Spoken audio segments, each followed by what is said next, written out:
Lacey Howard here with Third Movement, bringing you guys the podcast for the day. Um, I listened to the podcast yesterday after it was done, and I listened to the music, and it was a little loud. So today, I hope I can get it right. We're gonna be probably just experimenting with the music until we get it right. I'm doing this podcast right here without a mic, really just off the microphone that's on my computer, that's on my laptop. I'm gonna be honest with you. I had a really nice mic, man. I can't for the world find where that mic went. But it's all good. It's all great.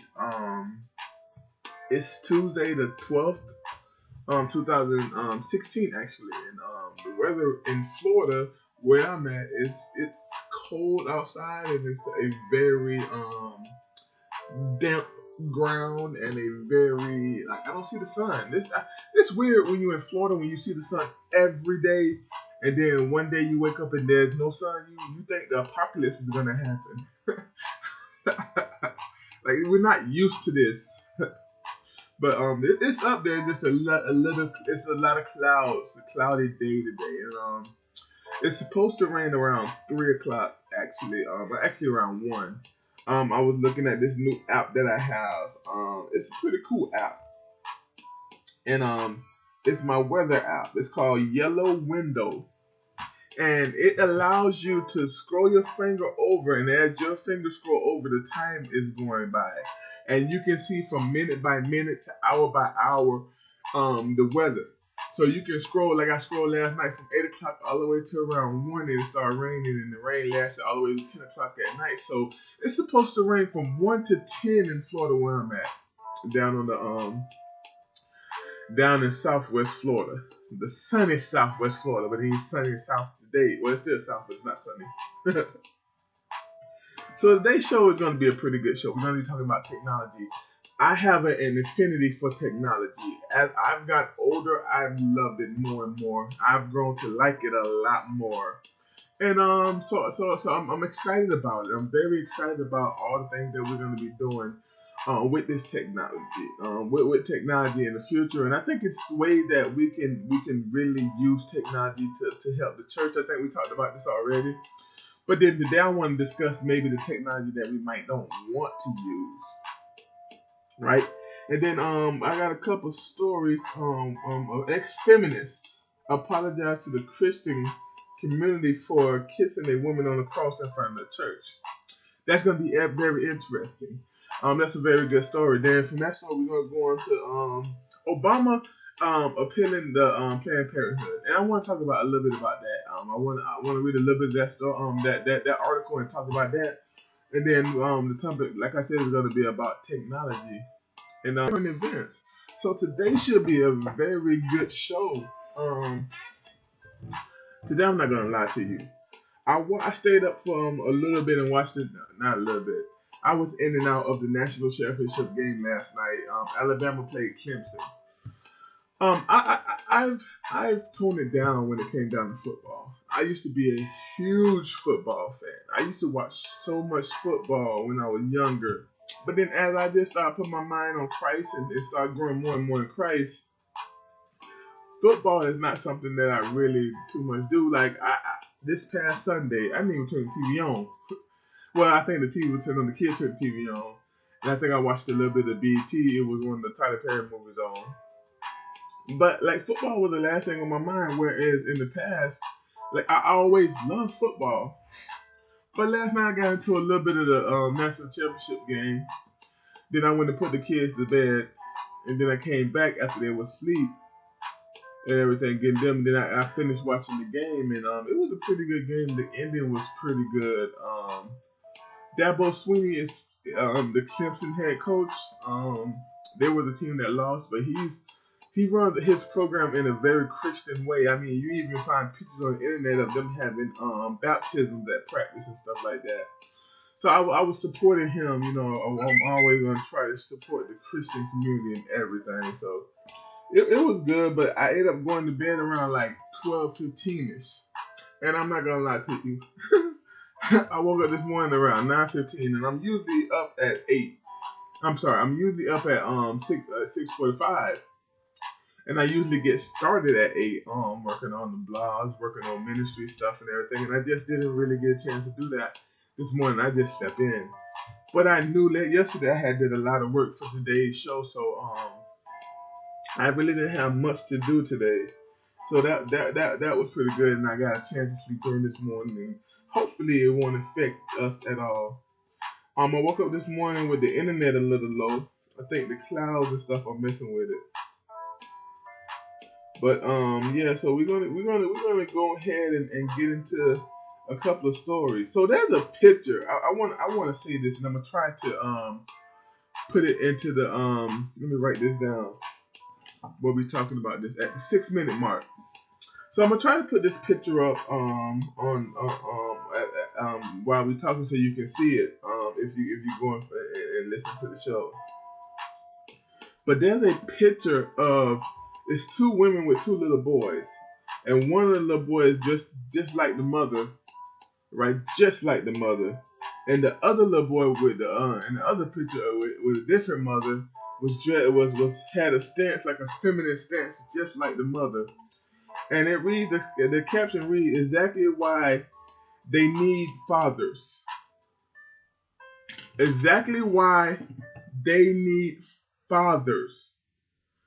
And there's a pretty good we're not pretty good. There's a saying out there that a lot of homosexual kids are growing up without that male energy, without that male strength, or without that male tutelage in the black community and all communities. Now I don't know if I can 100% rock with that, but I want to say this.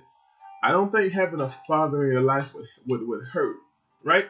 And the saddest thing I see today is we're kind of accustomed, and especially in the black community, we're kind of accustomed to not having that father there.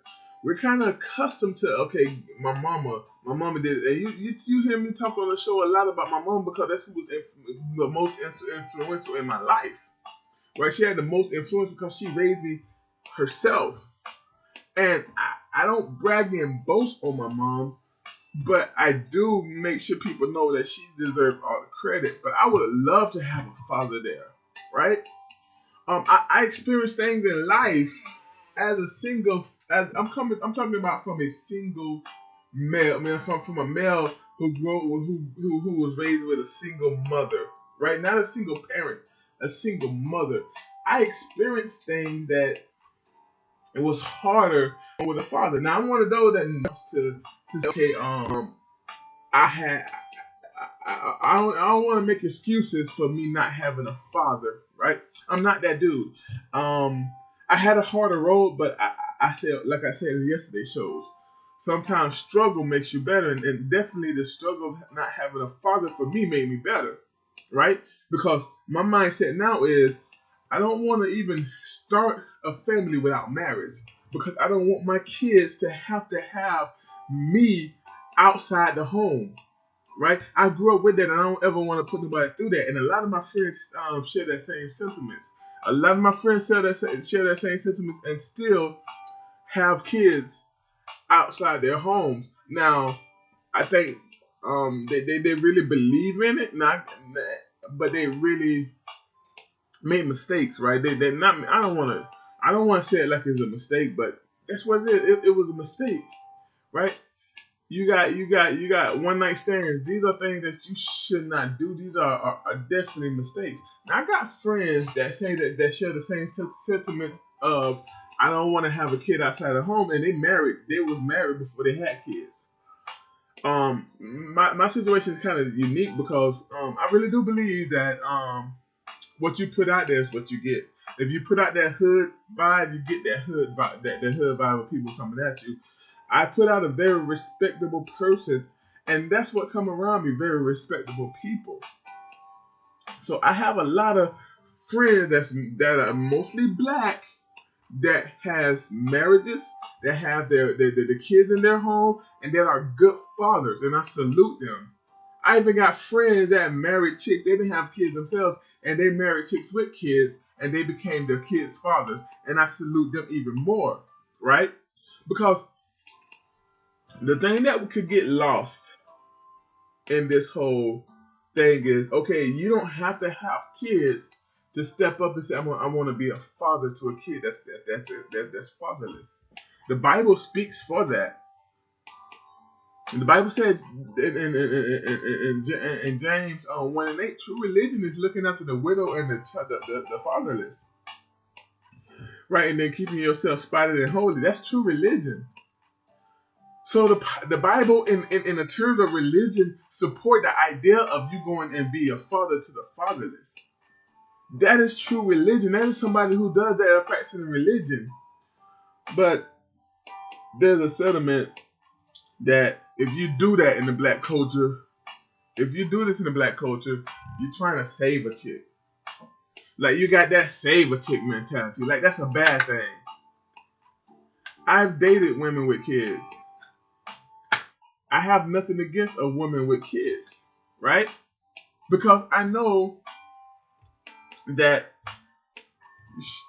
she may have made mistakes, but that child still needs a father, right?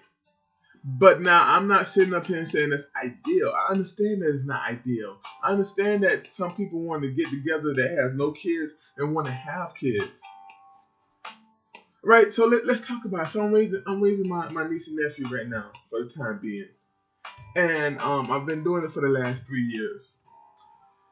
Before I started doing it, it wasn't ideal. Well, actually, it's a little longer than 3 years. I've been since late 2011. So early 2012. We'll call it early 2012. So it's almost 4 years now. 4 years now. But anyways, it wasn't ideal. I was a bachelor. I was still able to go and do things that I wanted to do because I didn't have responsibility holding me down. And I'm gonna be honest with you, I never wanted responsibility holding me down till I was ready. Right? Like kids for me was when I was ready. Right? I'm not gonna lie. I was thinking, when I was younger, I was like, okay, I have them in my late 20s. But now I got to my late 20s, I was like, you know what? This whole dating thing just ain't work out for me yet. Like it just haven't been going good for me yet. So maybe I'll wait till I'm in my late 30s and then just focus on ministry, right? But then the kids came into my life and it helped me so much. It has helped me so much. But I could have said these are not my kids. I'm not going to do anything for them. Well, I could have said that, but I couldn't say that because of my religion. Right? Christ in me would not allow that. But the issue is we got to see the kids. We can't get caught up in the parents and their mess. Right? We got some messy men, messy women in our culture. Right? Black folks. Let's just talk about it. We got some messy people in our culture. But doesn't mean our kids have to grow up that way. I'm gonna be honest with you. I grew up with a lot of men, a lot of men influencing my life that wasn't my father, right? From football coaches to after school program counselors. These dudes influenced my life, right? These dudes, I had upstanding dudes with girlfriends that became their wives, men with wives to look up to. I didn't have a bunch of dudes with kids out there and they wasn't taking care of the kids looking up to it. God made it that way and I'm so blessed to have it that way. So I didn't have a father in my home, but I had father figures. And that's what I want to explore today in this conversation is what about being a father figure? Doesn't mean you're the daddy. Right, so there's a kid in my neighborhood that the twins love to play with. His name is, I'm not gonna say his name, but he's a third grader, right? The twins are third graders. He's a third grader, right? And he comes and he has no shoes on when he comes and no shirt, and you can tell there's no one in the home. From what I gather, the mother and the father are separated. The father lives. I don't know. Sometimes he lives in a close area, close to us, and sometimes he lives far away. I don't know what's really going on there, and I'm not really gonna pursue that in a kid, right? And I've seen him a couple times, and I've never seen him with his mother. I walked the community. Yesterday, me and the kids walked the community. We went to the store yesterday, and I've never seen him with his mother. We walked the community. Like we have a couple parks in our community, so we walk the community and go to the parks. Type of exercise. But I've never seen him with his mother or father, right? So the kids always tell me, because the kids have lunch really early. I think their lunch started at 11. So they around like no, I think it's earlier than that because I don't know. It's kindergarten, it's pre-K through fifth grade at their school, so they got to have all that lunch. So they can't do them all at one time. So I think the third graders go lunch first. And I think it's around 10 something. So the teachers ask us to bring snacks because they eat so early. And they always tell me that the kid doesn't bring a snack. So I start sending him snacks. This weekend he came over and knocked on the door and asked could the twins go outside and play. I'm very hesitant about letting the kids go in the community and play by themselves. Simply just because they can do something that I got into things when I was young and I ain't trust me, so I don't trust them for a little bit. And then this community is huge. You'll never know what could happen. You know what I mean? People get snatched up and everything. And I'm not speaking that. I'm just saying these things are happening in our world. So I'm very careful. So I tell them, they can go and they have boundaries on how far they can go. He has obviously no boundaries, because he lives on the other side of the community. He come way over here by himself, and I've seen him in different parts of the community by himself. And I'm like, wow, this kid should not be. But it's not my kid. I don't raise everybody's kids. But I let him in my house, and then and I already knew the kid just from seeing him in the community. And the kids introducing me, and I'm good with kids, so it's for me. I know a lot of kids in my community because I'm just good with kids. So I let him in and everything, and you can tell he has no structure because the twins have a lot of structure. I set up a lot of structure for the twins. And you can tell he has no structure because he don't understand a lot of things that we do. To him, it's like, wow, that's crazy. You know what I mean? But I don't want to act like the twins don't have no freedom. They have freedom, but they have freedom to do certain things because I feel like the best. I'm being honest with you. I didn't have my first sleepover until I was like 18, right? So I didn't have a lot of freedom, but also, I wasn't trustworthy to have a lot of freedom. and then with the twins, all I'm trying to do is to with them to build that trustworthy to have that freedom, right? Because I feel if you give much freedom without any knowledge of what freedom is, then a lot of bad things are gonna happen. So we look at the black community. Let's be honest. There's not a lot of structure in the black community, and we can see our kids, get into gangs and all. And I don't want the kids that I'm raising to be that way, right? I want them to know that their main love is going to come from me at home, right? From their home surrounding. That's where their main love is going to come from. A lot of people don't realize that when these young kids go and get in gangs, they get in gangs because the gangs show them a love that it's a crazy love. Like they make sure they eat, they make sure they got food, they make sure they got shoes, clothes, they make sure they taken care of. Yes, they gotta do like gangster stuff and whatever gangster stuff is, but they look out for each other. I heard some gang members say that they get more love from the gangs than they get from the church, right?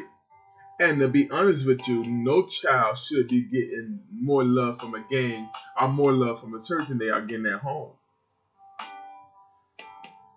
My first when I took on the kids, I said, okay, I can't do it as just an uncle. They're gonna call me uncle, but I'm not gonna do it as an uncle. I'm gonna do it as a father. That's what they need.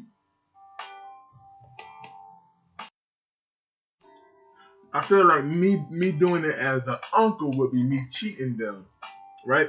Because what every kid needs now is love. What every kid now needs is a parent to be there, especially in this world. And a lot of us are parents, and we think because we have custody of our kids that we're good parents. But if you're not giving your kids love, if you're not giving your kids love through structure, correction, then you're not being a good parent. I don't care if your kids have the best shoes on. I don't care if your kids have the newest pair of Jordans. I don't care if your kids have the newest toy. All of that doesn't matter if you don't give them structure, if you don't give them love, structure, and if you don't give them correction. Now, for me, all of that lines up, and it comes from Christ, right? So, what correction look like for me is different because my correction comes from Christ. Yeah, there's scriptures that say if you spare the rod, if you spare the rod, you ruin the child. I'm paraphrasing. I really don't know exactly, but it gets it. That's the gist of it, right? So there are times where they may get a power, but that's fruit. That's fruit in between. A lot of times it's teaching. They're the age where they're teaching. Now we went through a phase of lying, right? Of them just lying. And there has been times where I catch them in the bold-faced lie, and I will let them know how much that hurts me when they lied, right? Cause I'm transparent with them. I say, if you catch me lying, you are allowed to lie, right? If you catch me cursing, you are allowed to curse. That's I'm very transparent. I'm not gonna make them do something I don't do, right? They've never heard me lie to them. Now, there's been times where I said I was going to do something, and then something came up more importantly, and I had to let them know that, we had to do this for him more importantly. For instance, this just instance, I don't remember this happened, but just the instance, if I promise them to take them to the park, and then I get a call saying that my auntie's sick and I really got to get down and see her, obviously, they got to understand that, okay, this is something that's very important, and we need to take care of this. There's been times where I've had ministry calls happen where somebody really needed prayer, where somebody and then I take them out to the park after or something like that, or we go the next day, but I take them with me. That's another thing, man. I want to talk about is incorporating ministry in their lives, right? Incorporating ministries into our kids' lives. What that means and what that look like. I remember being young. My mom, if you don't know the story, my mom was a youth leader. She the church I went to, they didn't allow women to be pastors. So I think she was a youth director, youth leader or something like that. She started as a choir director, youth choir director. Then she ended up being over the whole youth. So that's what she was. Now our church was a relatively small church, about 100 to 150 members. So we were relatively small. I mean, now the church I went to after I found my own way and everything was like 50 members, so we was super small. But it was so she was the youth director, and with her being there having that role in church, she also had to go to other events of the church, and one of the things she had to do every Monday night was she had to become a part of the women's group and everything, and they would go around praying with people on Monday nights. And it was times where we went with her, right? We went with her, and we had to watch her pray for people. I remember this one time, we was with her, and we was going around, and she was going to this elder lady in the church. This mother, she was really old, and I think she was like, I think she died like a month later after we had did this visit, or maybe a little bit longer, but it was soon after that, and we couldn't go in because she was just so old and everything, and we had to stay in the car.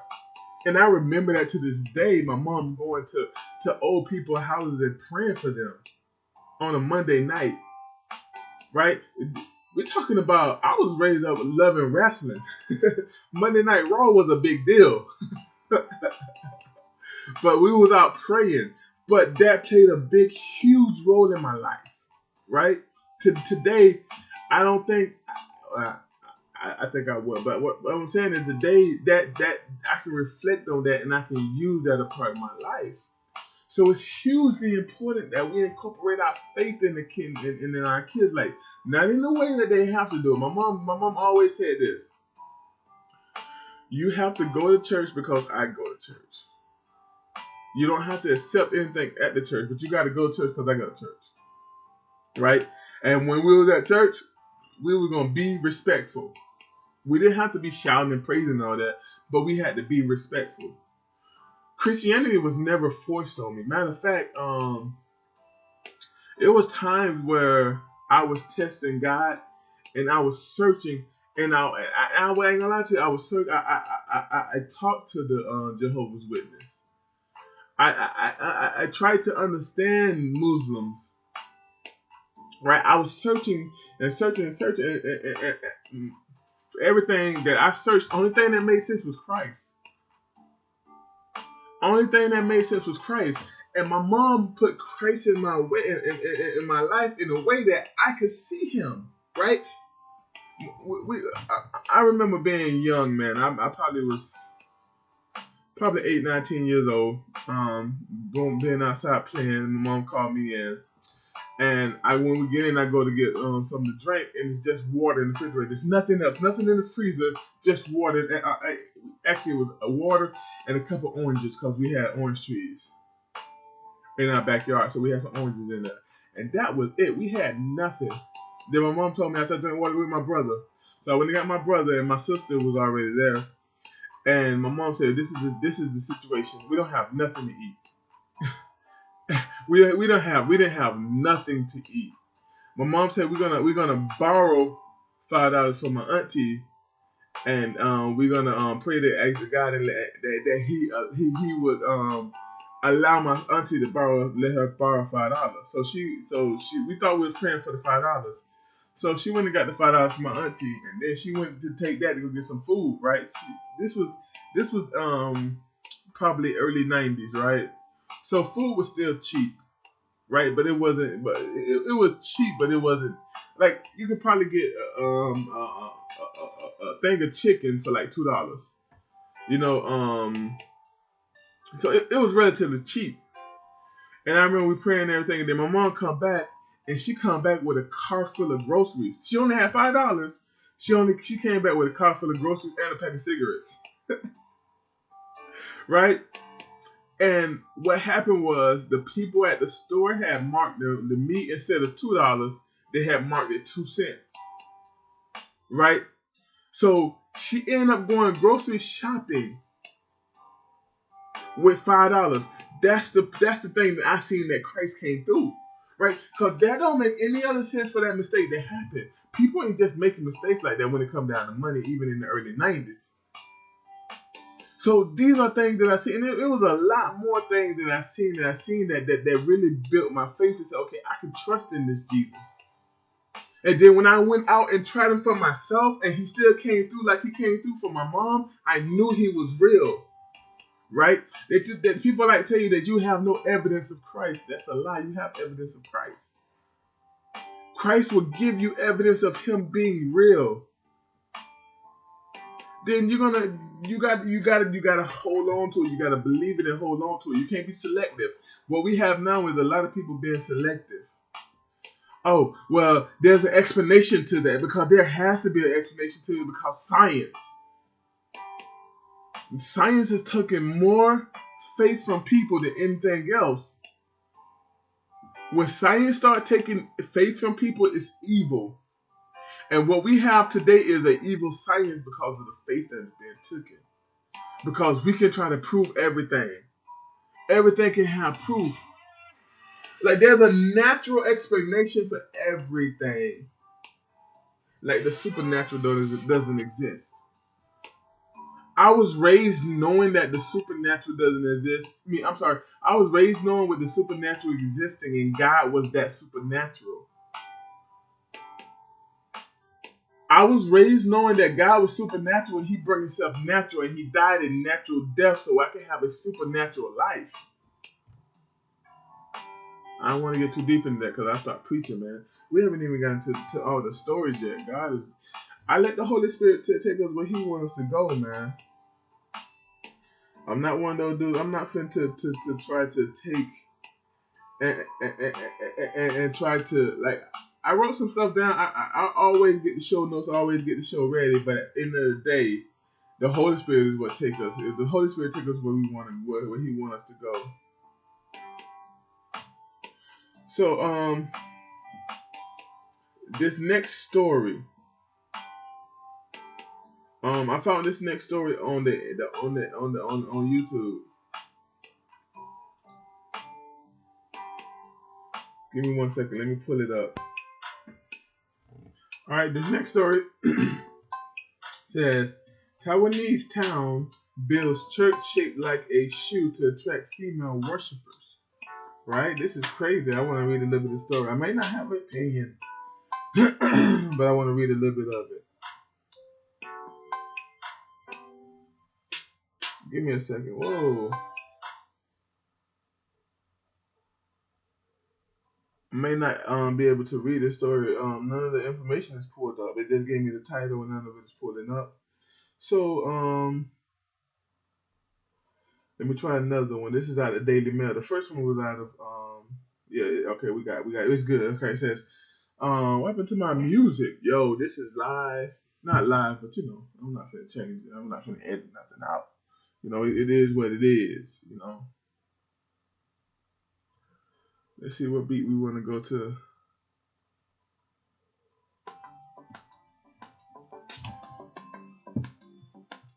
That's smooth. We can get a little good reading going on. Alright, the story says local officials at a seaside town in Taiwan have come up with a new way to entice more women to go to church.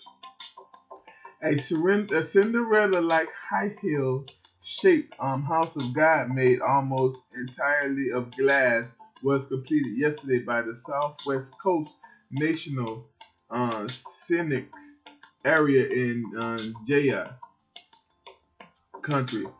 Reports have no idea that word. HUANQIU.com, an affiliate of the People's Daily Church. Zhang Rongfen, the area spokesman, said the church is expected to open before the Chinese New Year, which falls on February 8th.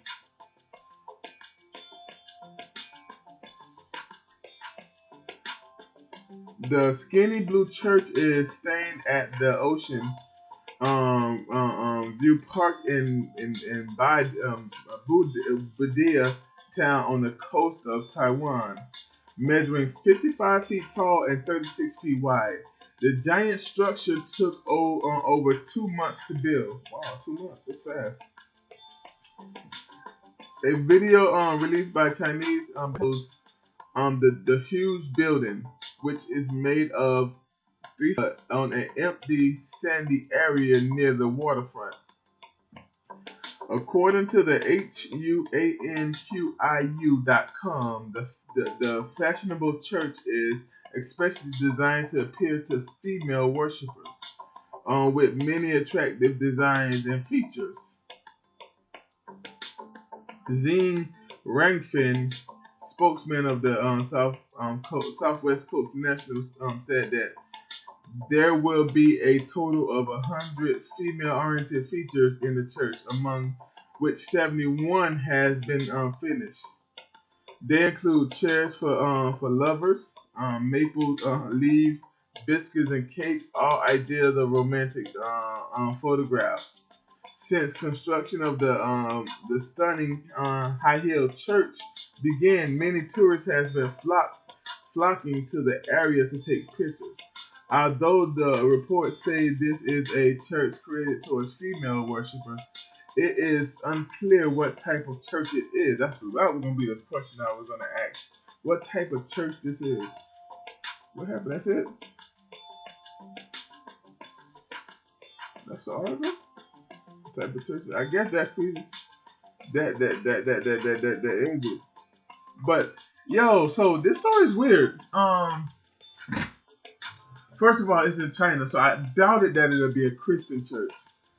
They still don't allow Christianity there. Matter of fact, a lot of the churches over there are underground churches. I think the music is a little too loud. But anyways, so I think it's an underground church. I'm sorry. Most churches in China are underground church, so this probably is not an underground church. Now, two things. This is nothing new. Throughout history, a lot of churches, even Christian churches throughout history, has always tried to get the female. Remember the letters of Paul? Paul said he suffered not a woman should speak, because that what was going on around him a lot, and women are a little easier in most cases to be manipulated. Now, I'm not saying all women can be manipulated. I'm not saying that.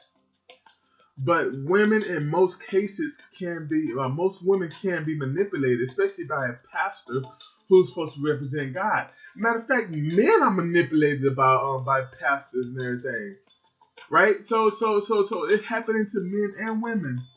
But when you see a push like this, especially to get more women, they say they want that women dollar. If we look at the black church in America, it's thriving off of women. I know people ain't gonna say that, and if I offend you, I apologize, but I don't apologize because it's the truth. I'm not gonna apologize because you feel bad about the truth. Now, my intention is not to make anybody feel bad when I say it. I'm not trying to disrespect anybody, but I gotta speak the truth.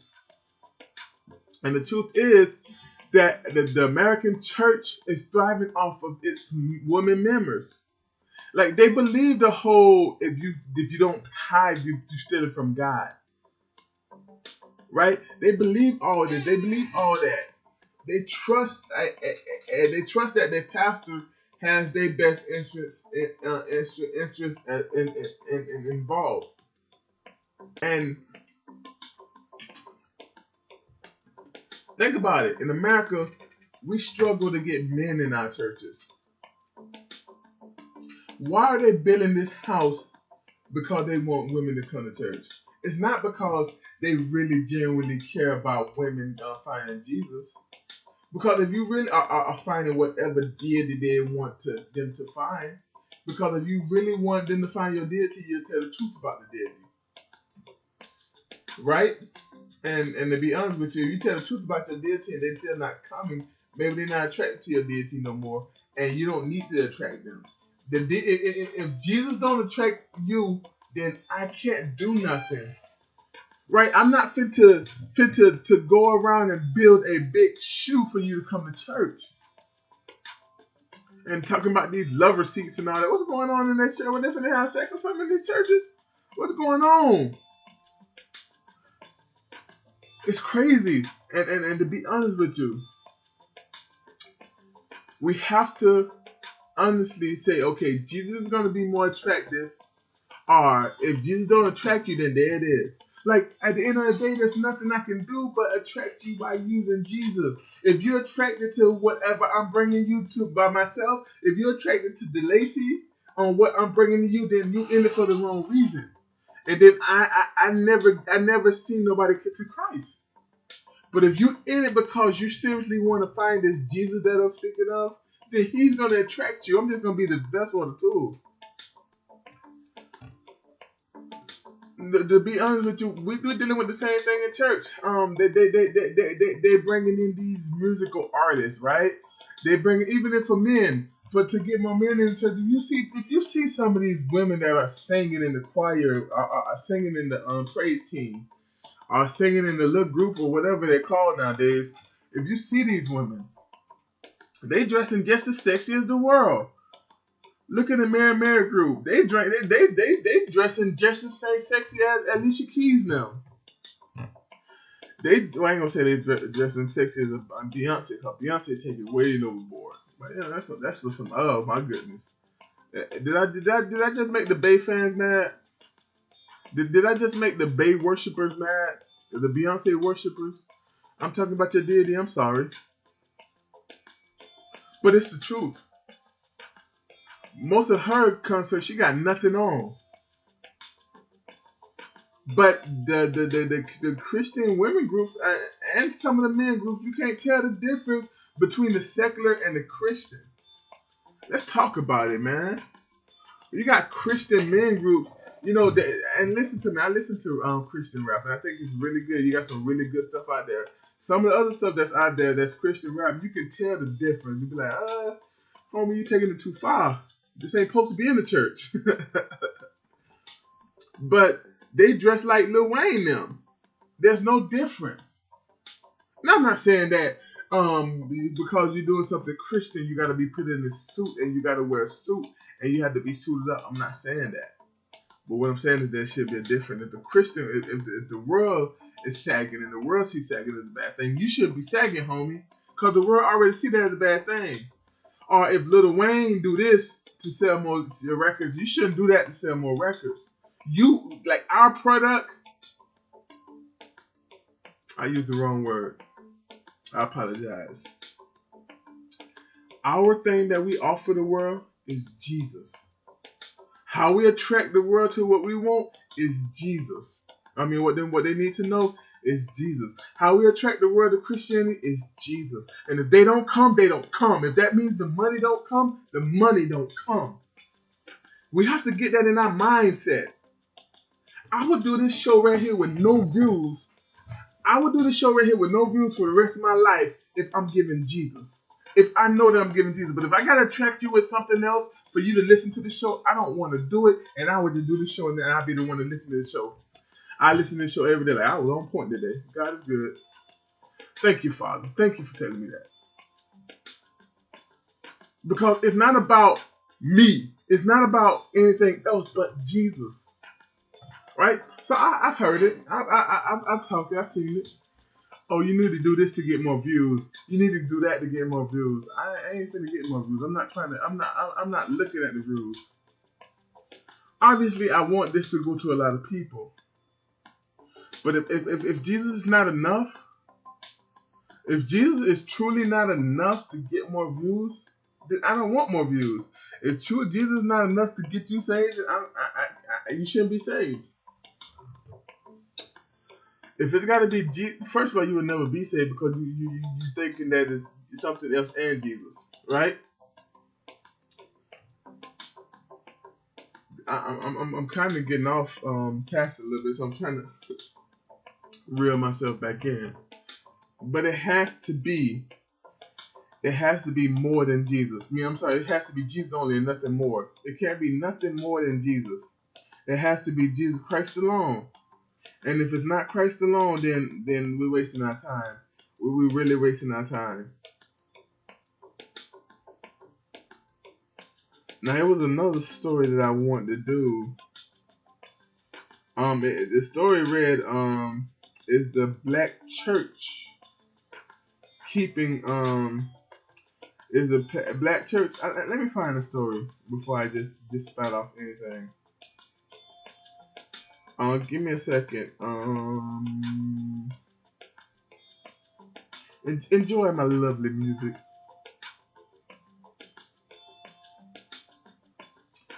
So if you don't know, I do all the music on this show, and I've been doing music since probably 2002, right? Right out of high school. I graduated in 2002, and over that summer I started learning how to do music on different DAWs. And the one that I use is I learned on this for the studios. And over time I've learned different ones. And when you learn a DOS like Florida Studios, which is a more complex DOS, it's not the most complex out there. I've seen more. I've seen some that's even more complex than Florida Studios. But you when you get to the easier DOS, they become, when you get to the less complex DOS, they become easy. And I made this beat right here off of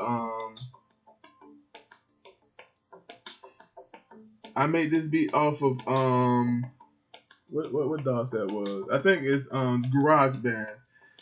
Check out GarageBand if you're really into music and you want to start like doing music stuff.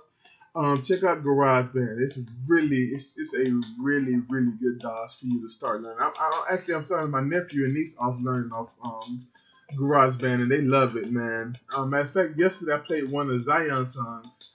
One of the songs that I played was one of his and that he made. So that lets you know how pretty easy it is to learn.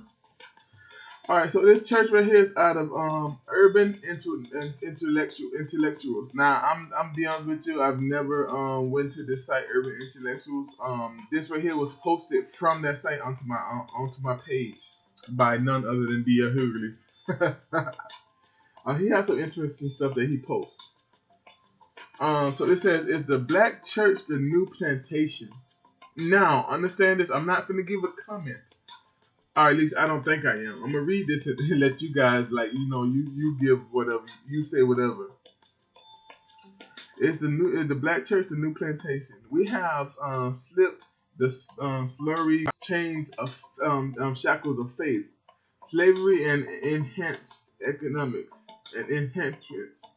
social, and political involving very interesting was driven by the vast interest was driven by the appetite of maximum profit, no matter how inhuman the process. Now in our present society, has the black church adopted that plantation economic platform, becoming so focused on preaching a message of capitalism and individualized gain for the intention of economic success and personal prosperity that it has lost sight of its initial intentional calling, serving as the voice for equality, and justice, and functioning as a service institution for spiritual, emotional, and support and social improvement. First of all, that's not what the church is for. It's for none of those things. It's not for equality and justice and functioning as an institute for spiritual, emotional support on social improvement. That's not what the church is for. In effect, has it become the master profiting from the work of its slave congregation? The black church, once connected to the ills of society, possessing a sense of responsibility to bring about change and benefit for its parishioners, has the word of the changing force of our lives become overshadowed by the message of the dollar. We have witnessed the rise of the black church, where all forms of aid were one giving become a wealth factor and a capitalistic production center, receiving financial riches as a direct result of the word. It is acceptable, but greed, costly person possessions, and extravagance by the masters were never meant to be the focal of the was never meant to be the focal of the mass. They trying to make this hard to read. Maybe I'm that illiterate. They could have put this in better. They could have worked this better to be more. Let's just get finished with it. Where are the works of chastening words speaking of when combined profits are estimated to be in the billions? Could the massive accumulative pile of money be used to accumulate pile of money be used to support black communities whose money it is? To overcome the crucial cost of education, housing, employment, health, and creating business, rather than building large theatrical plantations where the slaves flock and drop their money in plates for entertainment and spiritual highs, having built one of the wealthiest systems in the country, should the contributes still look to the politician system or a POTUS to resolve their ills when they could easily when they could erase their ills themselves? No one can dismiss the importance of religion into the African American community. Its roots lies in the introduction of a God who changed their earthly torments to heavenly blessings. There you go, shot at God. He's gonna. You looking for something in the sky, pie in the sky, that's gonna change your earthly hard times to heavenly. But you say, hey, it's gonna only get better in heaven. That's what they say. It gave slaves and poor blacks a reason to continue getting up to torture the bow to torch the bows while making their earthly masters prosperous. However, should it not be the responsibility of black churches with its new wealth gained by compromising the message of the gospel with a message of capitalism to have its beneficiary, those who are enslaved to it with their contributes? Whoa, this is a long article. Surely it will bode well for the modern church to consider all sharing all the accumulated wealth to change the community's tormenting of its needy flock.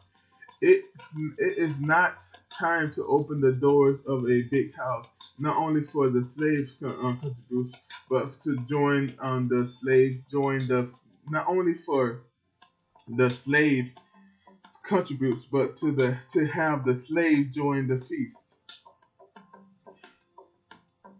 Oh no, it's not a long article. That's the article. It's just a bunch of oh my goodness, a lot of people had something to say about this article. I didn't read this article before I started, but I kind of knew where it was going.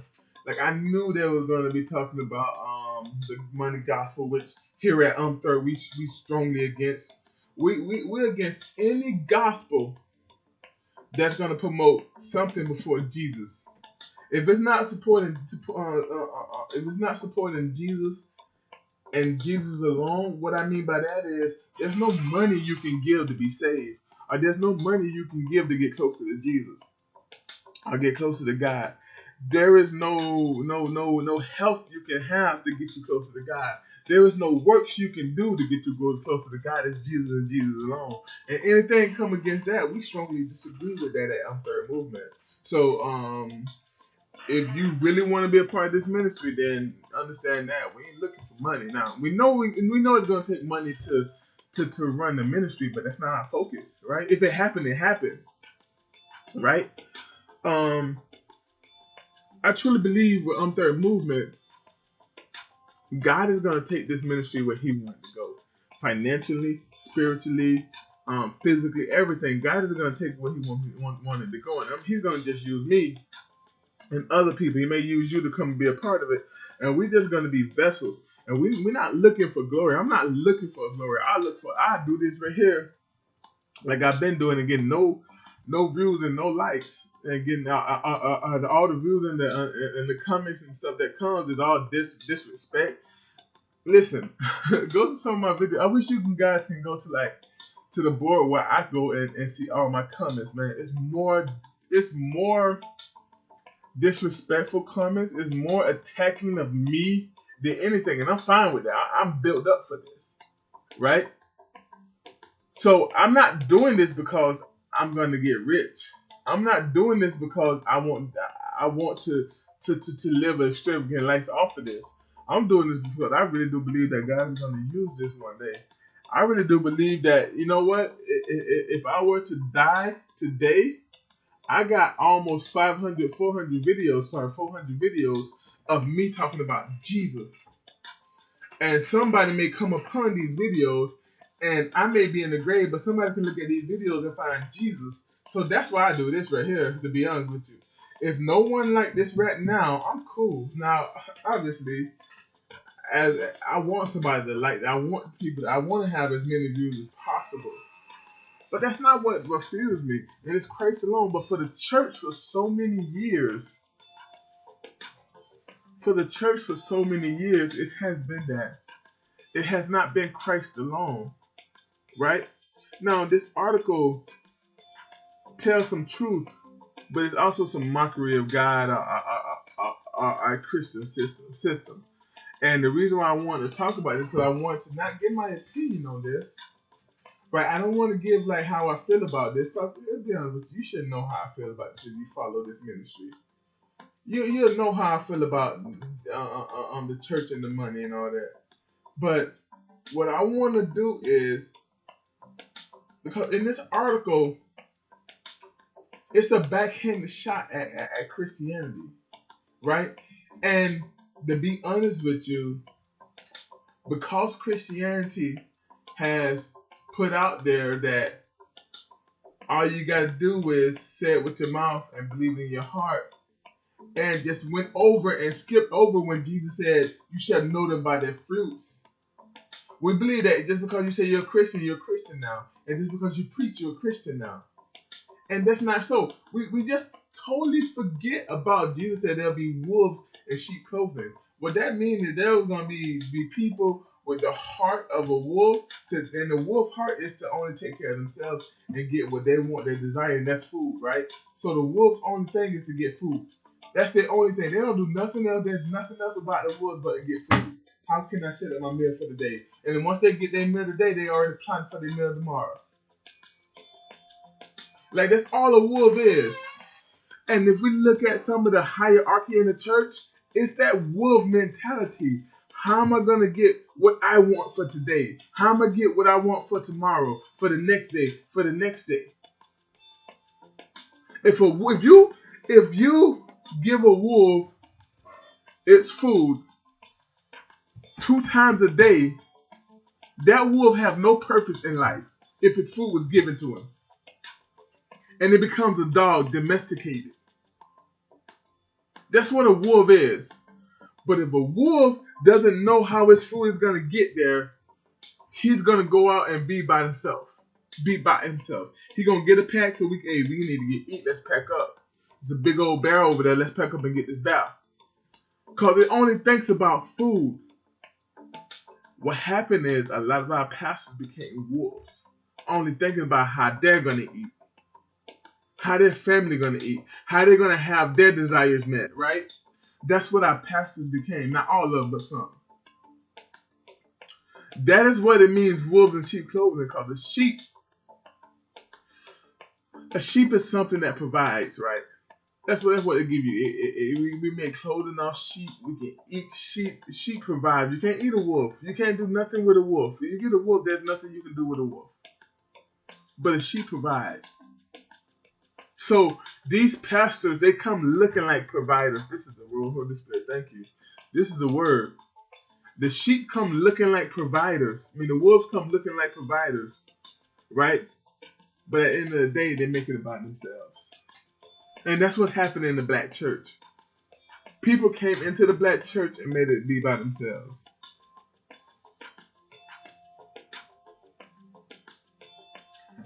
I did not know. I did not know what time it was. This is the second day straight. No. Yesterday we got to our topic. So we're not going to get to our topic today. Yesterday, oh my goodness. It was another story that I wanted to do actually today as well.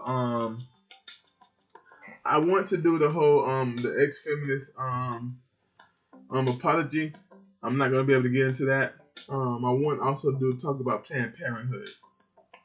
Now, if you don't know how I feel about abortion, you really need to go to the channel because there's a lot of stuff there on how I feel about abortion, right? There's also a lot of stuff I also feel about how people who decide not to get abortion, how Christians need to step up. I think it's an issue. It's an issue with me having, like, say if I had a 3-bedroom house, right, and it was just me, I could not possibly say I'm against abortion when I'm not ready to take that baby. Like I came up to a person came up to me and they were like, their friend is about to have an abortion, but she trying to talk him out of it, and she was like, what should I say? She know that I was teacher of the gospel and everything, and she wanted to know what should she say, and I simply told her that you will be there for her. I told her to tell her you'll be there for her. If she had the baby and she didn't want the baby, then you should take the baby. And I said, if you don't want the baby, get the baby to me, right? Because that's what we should do. We should not only just say, okay, I'm against abortion, but then not have other options for when they bring the baby here. Because when they bring the baby here and they don't want it, what's going to happen is that baby is going to end up being something that wasn't wanted, and it's going to go two ways. It's going to go with two ways to the stream. It's going to be a really negative person, borderline like a thug or something like that, or it's going to be a really positive person who let that negativity that the mother didn't want them feed them, right? So it's going to be a negative person where it's going to harm somebody or themselves, or it's going to be some, and it's nowhere in the middle. It's not going to be in the middle. And you may say, well, I refute that argument, whatever. Let's have a conversation in the comment below about anything I've said. Let's have a conversation in the comment below. Only thing I ask that you be respectful, because I'm going to be respectful for you. You can disrespect me. I'm not going to disrespect you. So let's just have a respectable conversation. That's what men do. That's what men and women do. Have respectable conversations. We're not trying to get at each other's throat, and I'm not trying to change your point to mine. I am not trying to change your point to mine. I'm not trying to make you believe what I believe. I am not. I'm just presenting facts to you and say this is what I believe. And if you can look at what I believe and don't believe, then maybe it ain't for you. If I give you Jesus in the way that he's plain and seeable, and you don't believe him, he's not for you. And that's how I have conversations. I can't make anybody, and I won't make anybody believe, but Jesus can. And if I present Jesus to you and you start believe, then he gets the glory. So that's the show right here. Check it out. Follow me on follow the ministry. Follow the ministry on Third Movement at Facebook and at YouTube. Then you got to go to Twitter and put in at Third Movement, and that's IMTHIRD movement. Then we also at Third Movement on Instagram and Google Plus. Now you can find me on Facebook at Facebook/DeLacy Howard, then Facebook/DeLacy L Howard. DeLacy L Howard is my is my community page where I'm trying to build that up and everything. You can also find me on Google Plus at DeLacy Howard, and you can find me on Instagram at DeLacy Howard. I'm gonna be honest with you. The kids run my Instagram. I'm on it some, but the majority they run it. So if you get on my Instagram and you get a lot of baby dolls and cars and stuff like that, just know that's the kids. So there's ways to reach me. Oh, and another thing, we have the websites where you can get all the blogs we do, because we do blogs, man. We do a lot of blogs. And you can find that at Third Movement thirdmovement.wordpress.com. So it's thirdmovement.wordpress.com. Those are the places you can find us, man. And we're just trying to make ourselves more accessible, and really give you a lot of content that's gonna help you and give you a lot of ways to really to become part of this ministry. I'm trying to think if I have anything else. I think I got a Facebook group called Jesus Did It, but I think somebody took it over. But I had that. So there's so many ways of social media that you can meet us and you can get with us. So I hope you enjoyed this little bit of time we had with you. I can't wait for tomorrow's show.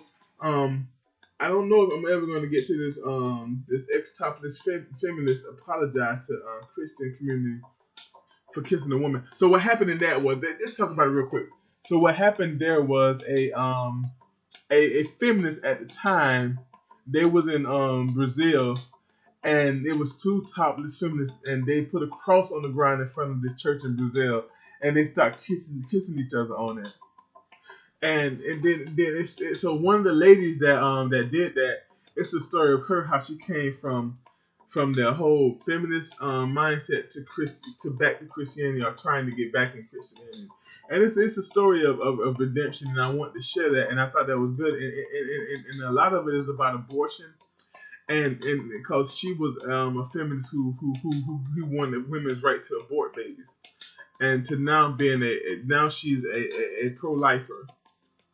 So it's a good story, and I want to use that to segue into the whole Planned Parenthood conversation. I'll probably do them some other time. Probably. I don't know if I want to do that tomorrow. Tech talk. Oh my goodness, I forgot to do tech talk today. We ran out of so much time, man. I don't want to keep it going because I try not to keep these too long because I want to be able to make sure you guys want to stay and listen. But tech talk. I guess we're doing on Thursday. Tech talk Thursday. We'll do tech talk and tomorrow's gonna be about how can we heal racism? How can we end racism? That's tomorrow's topic is how can we end racism and everything is gonna line up with that. So tomorrow should be fun. Wink wink. In this country, anytime you want to talk about race, it's borderline problems. So that's what we're gonna talk. Listen, I gotta get going. It's supposed to rain today, and my internet shuts down when it rains. So I want to go ahead and get this uploaded if I can. Pray that I can get it uploaded. I pray I can get it uploaded. Father, please be with us. Did they start with I'm third moving?